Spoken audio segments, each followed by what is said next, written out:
जब हलवाई की दुकान पर स्वयं लड्डू लेने पहुंचे भगवान श्री कृष्ण। एक सच्ची घटना। धार्मिक पुराणों के अनुसार सुदर्शन चक्र सबसे विनाशक हथियारों में से एक है। भगवान श्री कृष्ण के सुदर्शन चक्र से जुड़ी कई कहानियां पुराणों में मिलती है। श्री कृष्ण के पहले सुदर्शन चक्र भगवान श्री विष्णु के पास था।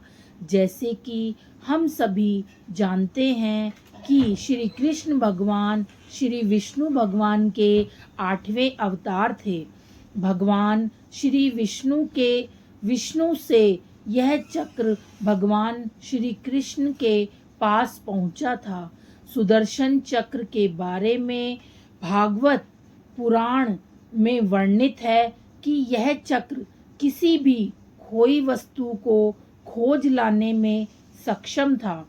वहीं इसे सबसे अधिक विध्वंसक भी माना जाता था। इसे भगवान श्री कृष्ण द्वारा क्रोधित होने पर दुर्जनों के संहार के लिए उपयोग किया जाता था। लेकिन क्या हुआ जब सुदर्शन चक्र को अपने ऊपर अभिमान हुआ? उन्होंने हनुमान जी को भी रोकने की कोशिश। क्या परिणाम हुआ, आइए जानते हैं। एक दिन भगवान श्री कृष्ण अपनी द्वारका नगरी में रानी सत्यभामा के साथ सिंहासन पर विराजमान थे और उनके निकट ही गरुड़ और सुदर्शन चक्र भी उनकी सेवा में विराजमान थे। बातों ही बातों में रानी सत्यभामा ने व्यंग्यपूर्ण लहजे में पूछा, हे प्रभु, आपने त्रेता युग में राम के रूप में अवतार लिया था। उस युग में सीता आपकी पत्नी थी। क्या वह मुझसे भी ज्यादा सुंदर थी? भगवान श्री कृष्ण रानी सत्यभामा के सवालों का जवाब देते उससे पहले ही गरुड़ ने कहा, भगवान,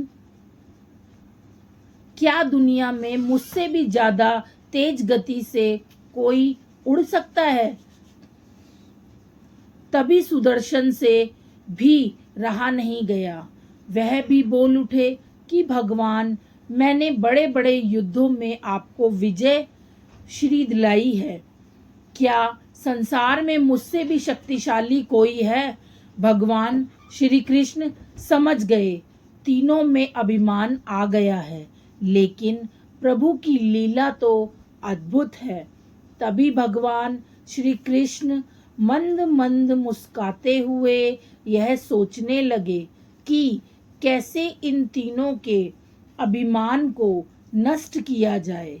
तब भगवान श्री कृष्ण ने फैसला लिया और गरुड़ से बोले कि गरुड़, जाओ और हनुमान को बुला लाओ। उनसे कहना, भगवान श्री राम माता सीता के साथ उनकी प्रतीक्षा कर रहे हैं। गरुड़ भगवान श्री कृष्ण की आज्ञा लेकर हनुमान जी को बुलाने उड़ चले। इधर भगवान श्री कृष्ण ने रानी सत्यभामा से कहा कि देवी, आप सीता के रूप में तैयार हो जाएं।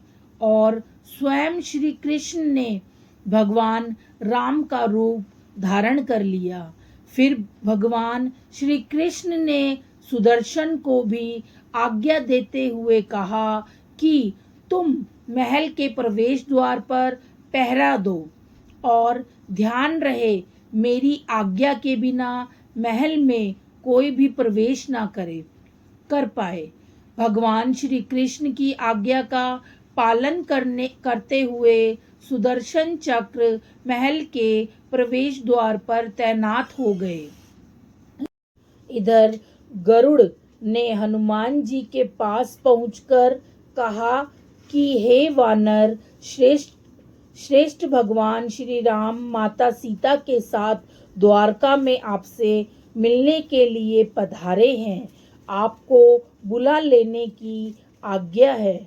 आप मेरे साथ चलिए, मैं आपको अपनी पीठ पर बैठाकर शीघ्र ही वहाँ ले जाऊंगा। हनुमान जी ने गरुड़ से कहा कि आप चलो, मैं आता हूँ। गरुड़ ने मन ही मन विचार किया कि हनुमान जी तो वृद्ध हो चले हैं, यह कैसे जल्दी पहुँचेंगे।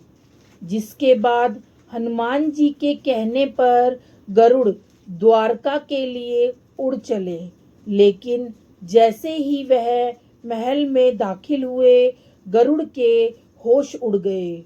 उनके सामने हनुमान जी विराजमान थे, जो उनसे पहले ही महल में पहुंच गए। यह देखकर गरुड़ का सिर लज्जा से झुक गया।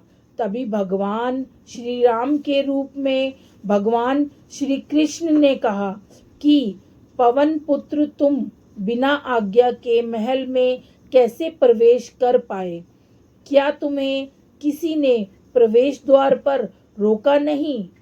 तभी हनुमान जी ने हाथ जोड़ते हुए सिर झुकाकर अपने मुंह से सुदर्शन चक्र को निकालकर प्रभु के सामने रख दिया।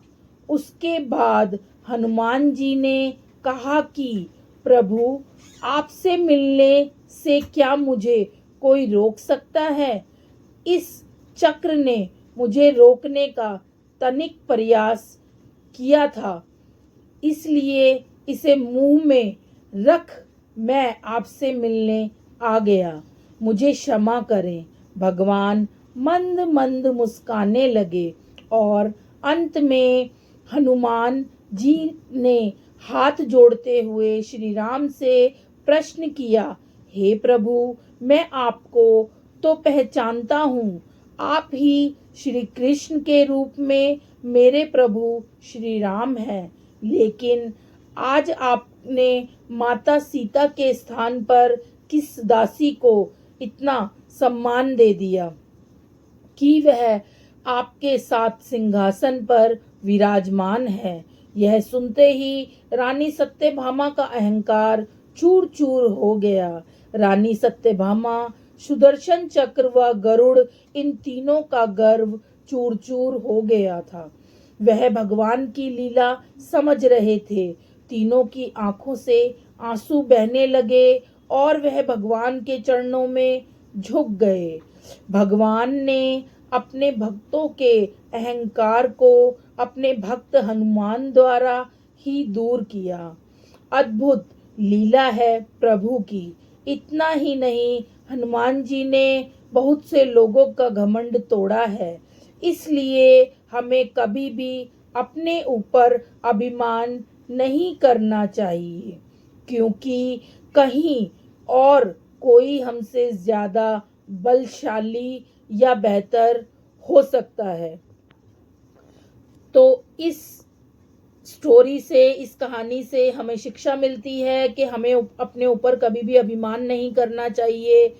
अगर आपको हमारी ये स्टोरी अच्छी लगी हो तो प्लीज़ हमारे चैनल को सब्सक्राइब कीजिए, वीडियो को लाइक कीजिए और कमेंट करके ज़रूर बताइएगा कि आपको हमारी ये कहानी कैसी लगी, और इसे शेयर करना ना भूलें ताकि और लोग भी ये स्टोरी पढ़कर सीख ले सकें।